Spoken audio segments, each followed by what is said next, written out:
Hello అండి, welcome to my channel సత్యం సిరి. ఈ వీడియోలో మైసూర్ స్వీట్ బోండా ఎలా తయారు చేసుకోవాలో చూద్దాం ఫ్రెండ్స్.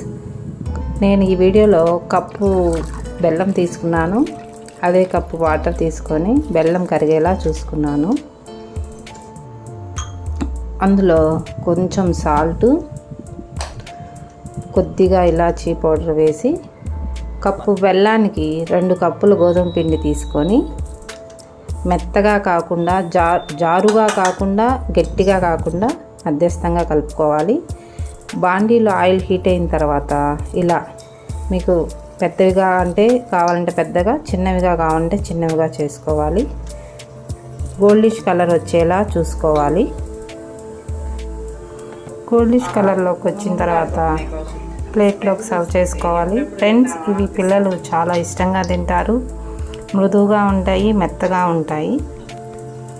ఎవరన్నా ఇంటికి వచ్చినప్పుడు అప్పటికప్పుడు ఈజీగా తయారు చేసుకోవచ్చు.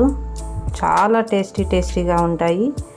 ఇవి గోధుమ పిండితో తయారు చేస్తాం కాబట్టి హెల్త్కి చాలా మంచిది. జనరల్గా మైసూర్ బోండా మైదాతో తయారు చేస్తారు కాబట్టి అది ఆరోగ్యానికి మంచిది కాదు. చూసారా తుంచుతుంటే ఎలా మృదువుగా ఎలా తునుగుతున్నాయో, చాలా టేస్టీగా ఉంటాయి.